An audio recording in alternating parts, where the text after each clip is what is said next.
Just like a tree sprouts from the ground in order to display its branches in such an order to energize itself by the sunlight in the area where it's situated, so do we with our thought patterns display branches within our brains that search for the places and the thought patterns that energize us. Just like a tree, whilst being the same species, can grow vastly different in different parts of the world, and also vastly different despite being actually next to each other. Every tree has a different shape and a different display while still being the same species. So do we have a different experience in life, and in search for that same sort of energy, display our tree-like branches in our brain to try to gain the maximum energy that we can for our nervous system to thrive and heal itself. As you become more powerful and you gain more energy as a human being, and that extends beyond your body, you become a target for those who wish to feed off you. Now, some people will do this innocently. They will just love to be around you, and they can feel that energy. They feel better when they're around you. They feel at peace. At the same time, you get those people who are very upset by your happiness and your ability to be content with life, and they want to come after that and steal the whole lot from you. Some people do it innocently without even realizing what they're doing. Some people do it purposefully. Whichever way, we're all in search for the same energetic charge that the universe has to offer. Those of us who think differently, our brain grows in different branches. Those branches, because they're not thought of by the likes of the average person, they are ready to be discovered and hold the largest energetic charges. Whereas any thought pattern that is overthought and over exaggerated will become energyless and lifeless, and in itself die, consume itself, just like a tree that grows and grows and grows until in the end the inner core is rotten and it eats itself from the inside out, until eventually that inside becomes a fire via a lightning strike, or just a weak point in its very structure and foundation for it to be toppled. Just like ourselves, when we become big, there's an ability within us to become too egotistical, too power hungry, and in search for that more power, we need to become dogmatic, or we tend to become dogmatic, and that it eats itself alive, and we become rotten within. This, what we're going through at the moment, is a spiritual battle. It's one that can only be won by spirituality.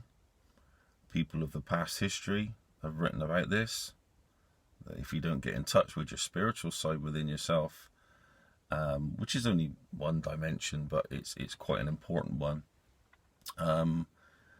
then you won't make it through certain cycles, because things change. They always change. And as these things change, and these new forks of energetic thought patterns become charged, you need to be in a state of flux, ready to take advantage of them. And that means to not become dogmatic. Any one way of thinking, eventually it's going to run out. And if you're entrenched in that one way of thinking, you will go down with it. And it will suck the energy that you've taken from it right back up into itself and consume you. As you evolve and you hop, you can feed off the new energy sources, and your thought patterns will grow, your branches will reach, and the energy will be consumed inside of yourself. You need to be adaptable. You need to follow your heart, your gut, your intuition, and remain in a state of flux in order to take advantage of the serendipities, synchronicities, synchrodestinies, whatever you want to call them, that come your way, and cut off as soon as you can the people who become very toxic around you, who want to feed off of the energy that you've charged, that you've got. And always remember those who supported you, encouraged you, and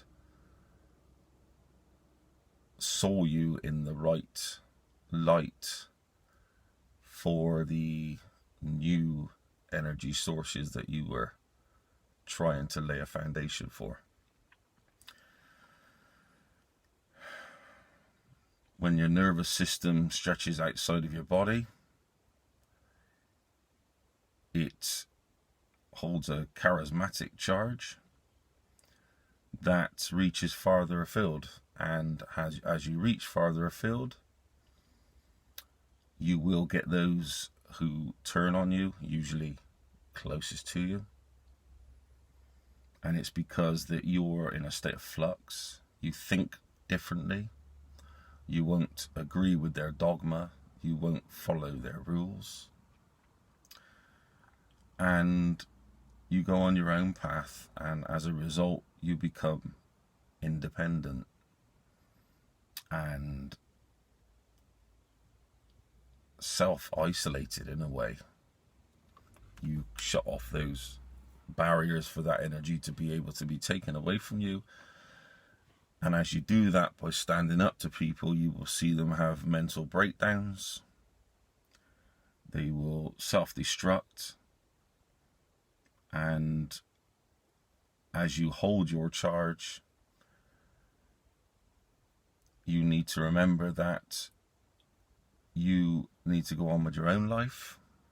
You need to live your own life. You need to maintain your own thought processes and stay away from anybody who either sucks your energy or puts you down, makes you feel funny in here or in your gut, and stake your future self on the gut feelings and the heartfelt feelings of your body. Because as your body extends beyond its physical form, you become very intuitive, and sometimes things happen in your life that you cannot explain, that you don't know why they happen, but they do. And you need to be ready to change and trust your gut and your heart, because it already